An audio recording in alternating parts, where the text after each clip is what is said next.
So I wanted to talk today about some base layer, warming layer type of stuff. Um, we talked about the shell, like the M65 field jacket and the waxed field pants, that kind of stuff. Um, I didn't make a video last week because I wanted to get some real world testing in with some of this.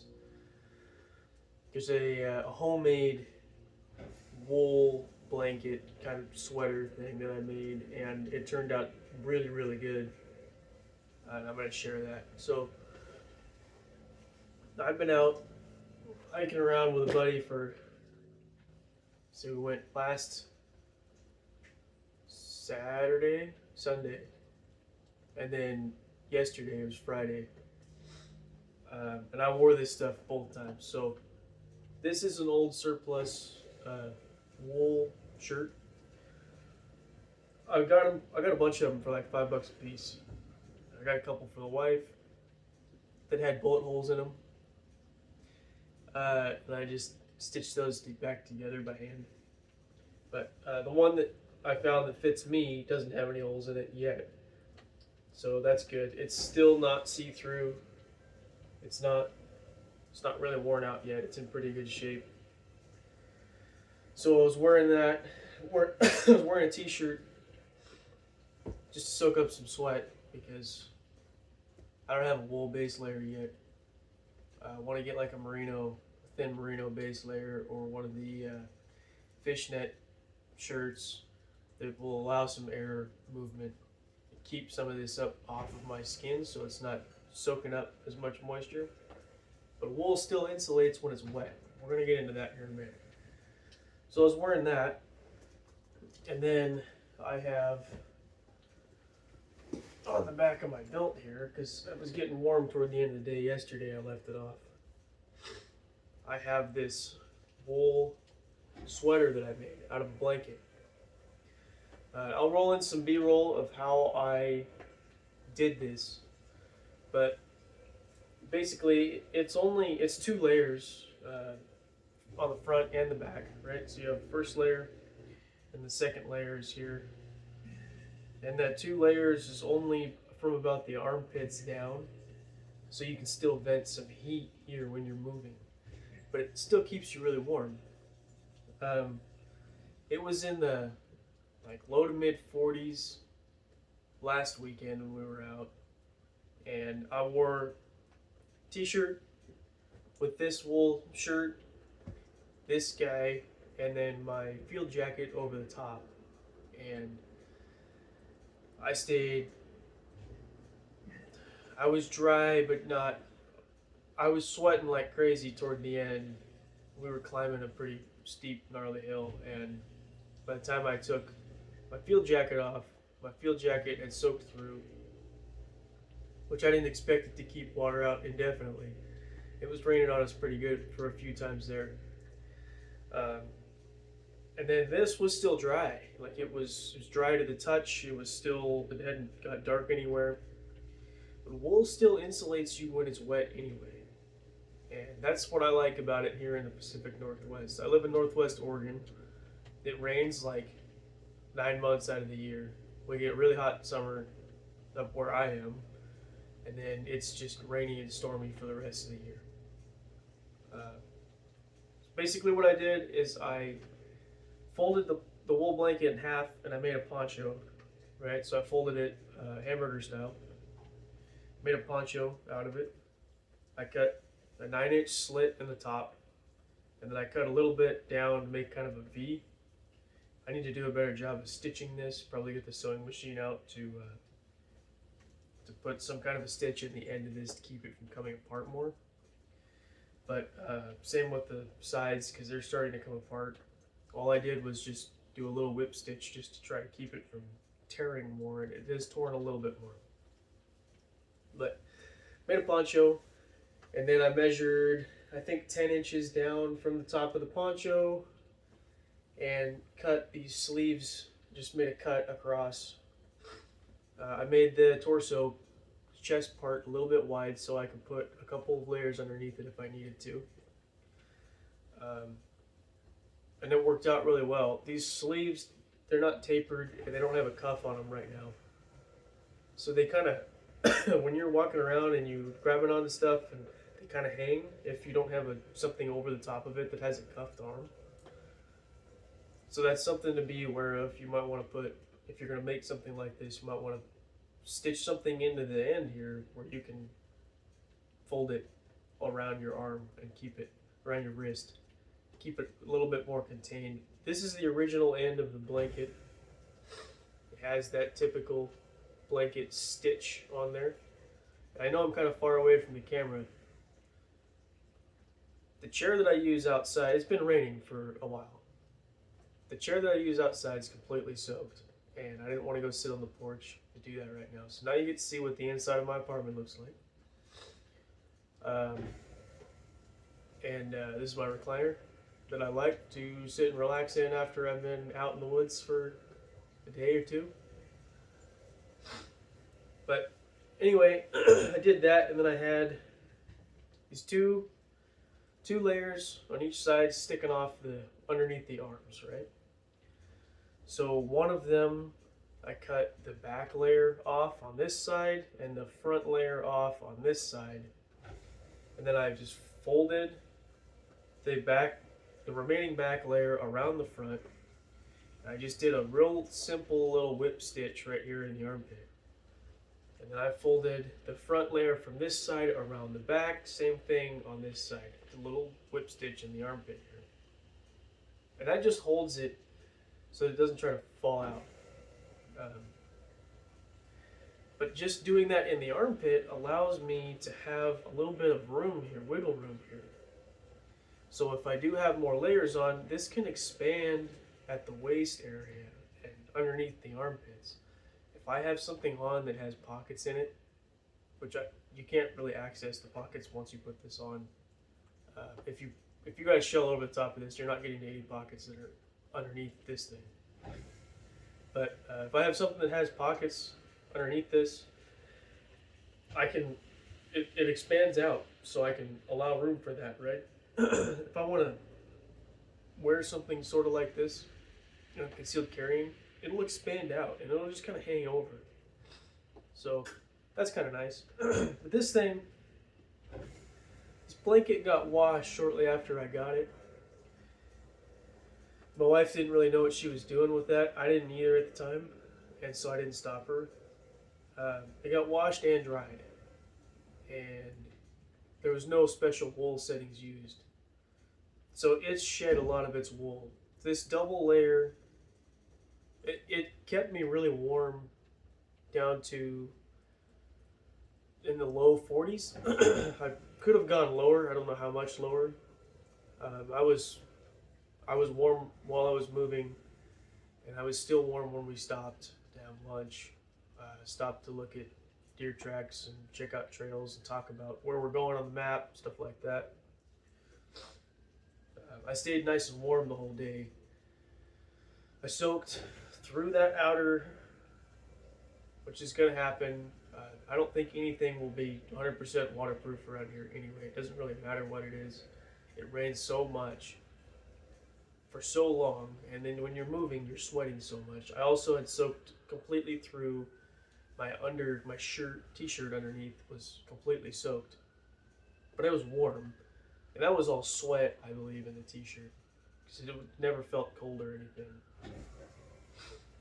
So I just wanted to talk about this. This is something you can do to wear underneath a jacket like that. There's also wool ponchos out there that you can get, or you can make your own just out of a blanket. They're not difficult to make. Wool's pretty easy to work with. In the future, I'd like to make kind of I need to take this one layer here and capture it better into the top, because this inner layer it kind of hangs down a little bit. When you go to take it off, it'll hang up on the back of your head and stuff.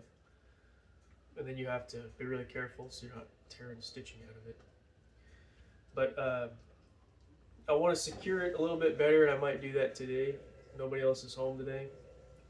And when I do that, I'm thinking about making a kangaroo pocket here, so that I do have a pocket on this that I can get to. I can put my phone, I can put maps, things like that in there. Hand warmers, right? You can stay a little bit warmer. You put a hand warmer in there and build up some heat underneath.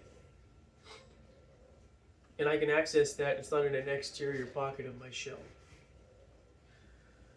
Yesterday it got so warm, it was around 50 degrees, I think, when we were on the way out. We're sitting there having lunch, and I could tell that I'd stripped everything off down to my base t-shirt, and I was like, it's gonna be too warm to have this on, so I just put it on the back of my pack that I use on my battle belt, and that worked out great. I wasn't sweating a whole bunch. I was able to roll up the sleeves on this guy, get a little more ventilation out of my arms. I didn't need this thing at all yesterday. It's just barely started sprinkling on us at the end of the day. I could have left it home, because wool still insulates you well when it's wet. It's not like down or like synthetics, where once they're compressed or they're wet, they don't really do anything for you anymore. Wool still works. Wool might be a little bit heavier, but it doesn't hold smells, and it doesn't just lose all of its insulation properties when it gets wet. And that's why mountain men back in the day used to love their wool, right? They had wool everything. Wool blankets that they slept in. They had wool blanket on their bedroll. They would just lay out in the snow on this wool. I mean, they may have put a waxed canvas, oilcloth type of tarp underneath them to protect from the snow, but it doesn't matter if wool's compressed or if wool's wet. It still will keep you warm. So I'm going to be doing some more wool projects, and I'll try to take some video of that, show you guys. But I wanted to get some real world testing in with this before I gave you a video, just so that you could see, so that I could see where there was any downfalls, and I could give you the best information that I can. So I had one day where it was really wet and cold and windy. I never had any wind issues. Wind stopped between the shell and this guy. It's completely stopped the wind, nothing left.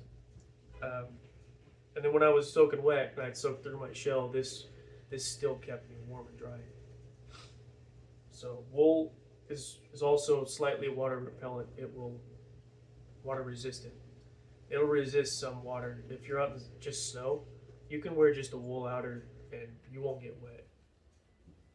Also, if you're doing a wool poncho or cloak or something like that, you're adding a little bit of thermal delay, where it takes a little while to warm that up, and you can start to defeat thermal with that. Break up your outline at the very least with a wool poncho or a wool cloak. So thermal imaging you may not be seen as a person, because you don't have that bottom V, you don't have the top T when you're wearing a wool cloak or a wool poncho. And so there's some benefits there with thermals also. But I think this is a great low-cost thing that you can do. This blanket cost me like 30 or 40 bucks, I think. It's twin-sized, and I had a whole bunch of excess. With the extra, I could likely put a hood on this, but I'm not a huge fan of hoods. They kind of block your peripheral sound, right? Your directional sound, you can't really hear if something is over there or over there or behind you. It sounds like it's right here in this cone that's able to come into the hood. I'm not a fan of that. So that may become a thing at some point, maybe for cold weather. With the poncho that I make, I might put a hood on it. It's very likely, just because I want to be able to use that in really cold weather also. I could have done a poncho with this also, and I could have just cut it short enough that it fits underneath a jacket without hanging down so much. But I didn't want all the extra material. I wanted some arm coverage just in case, keep my arms warm also. wool is a fantastic material when it's wet, when it's windy, when it's cold. And I think it's worth the look to maybe make something of your own out of wool instead of just buying it, because you can make this out of a surplus blanket. Harbor Freight used to sell decent wool blankets for really cheap. Surplus blankets have gone up quite a bit in price, and they're getting a little bit scarce from what I can tell. Military's not really using wool anymore, and I think we went away from that because of war on terror. Being in hot, dry climates, there's not a whole lot of rain. Nobody was really struggling keeping the layers dry. But if we ever have a conflict, I think in a warmer climate, or a wetter climate that's cold, more like a jungle environment, where it cools down some, or something like here in the Pacific Northwest. Like I think Russia and Ukraine are kind of similar to this, where they're a little more cold and wet. This kind of stuff may make a comeback, wool layers, because I don't think you can beat this with any kind of synthetic. At least not that I've seen. And if you do, you're spending a lot of money on it, where this is fairly cheap. It's fairly cheap to make some of this wool stuff or to buy it. So I think you should definitely take a look at something like this. Make something of your own. It's not difficult. I did it all by hand. It took me a couple hours. If I hadn't made videos in between, it wouldn't have taken even that long, probably. Yeah, I hope you guys enjoy it, and give a like, a comment, subscribe, anything that you can do to boost these videos a little bit, because I think some of this information is really valuable, and I'd like for people to see it, make their own opinions on what's going to work for them, because what I'm doing doesn't work for everybody. It's not the best option for everybody. So, and it's still not all that heavy. I mean, it's heavier than a synthetic layer of the same coverage and warmth, but it'll keep you warm when it's wet. There's something to be said about that. So anyways, thanks guys. I'm going to put some of that B-roll footage in here and see what you think about it. So this is my poncho that I just made. Got a 9-inch slit here with a little T-slit going down the front, and I've got a blanket stitch those. Just do like basically a whip stitch on them, and then bar tack the ends. But what I'm thinking is, if I cut this thing, and I'll actually measure to make it even. But if I cut this thing right about where the tape measure is, up to like maybe here or so, maybe, I can stitch that top part into a sleeve, and then I can wrap the sides of this around. Maybe I can stitch little ties on there at about waist level, so that I can tie the one on the back and then tie the other one on the front. Maybe I could do shock cord, figure out how to put a little eyelet in here somewhere and do shock cord around the front and back that I can undo quickly, maybe. But then it would be more form fitted around your body and not super loose and flopping around in the wind and stuff. You'd have sleeves, so you could wear it underneath a jacket, like the M65. And then if this is pretty damn long on me, so if I wanted to, I could even take some off the bottom, front and back, and make that into a hood. Just cut a strip off the front and a strip off the back and use that to make a hood for it. Even though I'm not really a big fan of hoods, I do see the utility in it. So I think I'm gonna measure like 6 or 8 inches down from this top, make a line all the way across, and cut it to like 20 inches maybe. So I still have some extra room inside of it to layer and stuff like that, but I can still wrap it around also.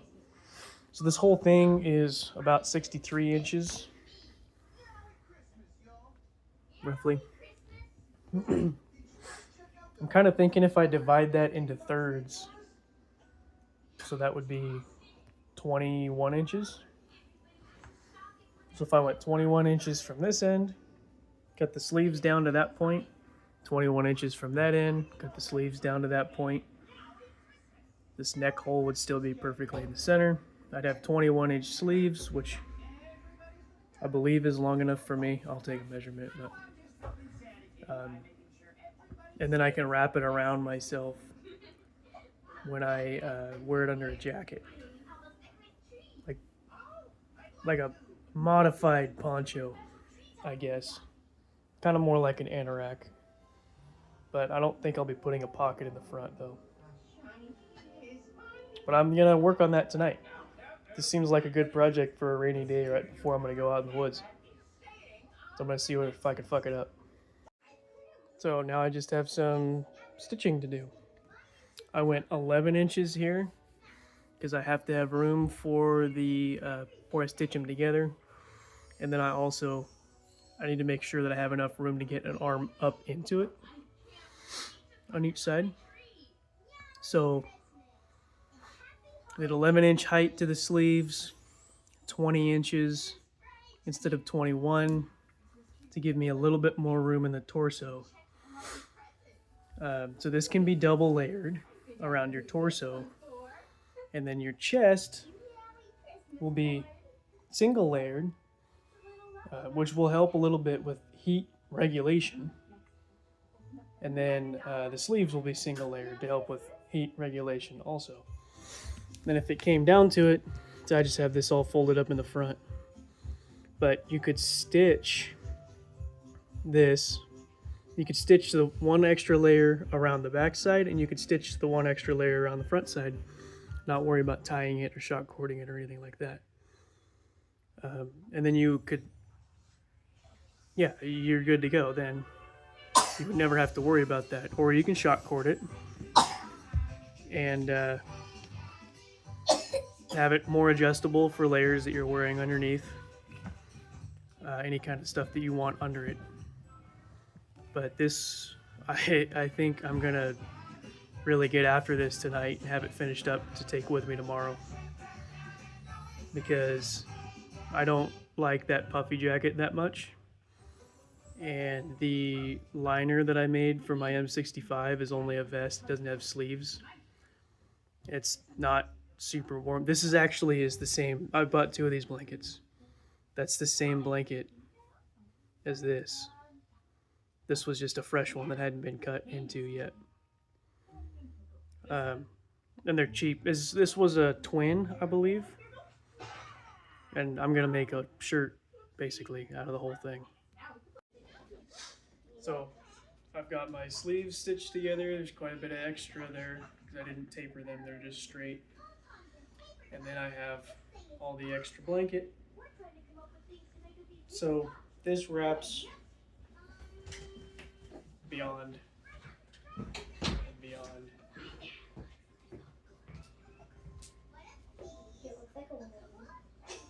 It's a work in progress. Jesus. It's a work in progress. And it's long. Jesus. It's down to my knees, so I can cut some off the bottom too. So now I've cut one wing off this side. And this is just the top wing. I've cut the bottom off of that side. And what I'll do is I'll bring this over and just put a little tack right there in the armpit, just like I did before. The other one will fold over the other side, tack in that armpit. And then, hey kid, you're a stinker. Okay. And then I'll just let this be flowy down here and I'll cut it off wherever. But that'll give me room for layers, stuff on the belt line underneath it, any of that kind of stuff where it needs to kind of expand out slightly. So it'll be more form fitted up by the armpits, like almost nipple level. And then down below that, it'll be looser. Uh, yeah, so I'm gonna put this little kid to bed and then finish this. Okay, this is much more reasonable now. So this is just below the top of my pockets. Belt line's up here. Got about 5 inches of excess. Pick my hands up, it comes up about to my belt line. As you can see, I still have 2 layers. Right? They go kind of like cattywampus at times in the back, but whatever, it's fine. Not made for ultimate comfort. It's made to be warm. This is gonna be fucking fantastic tomorrow. So I just need to whip stitch around this collar and get the sewing machine out and do a little boop boop, a bar tack front and on the sides, keep it from trying to split more. I probably should whip stitch up these edges and this edge down here. I don't think I'm going to though. This blanket wasn't the greatest quality to begin with, but now I have an idea, a way to move forward with a better quality blanket at a later date. Also, if I did this with a 100% wool blanket, this is 70%.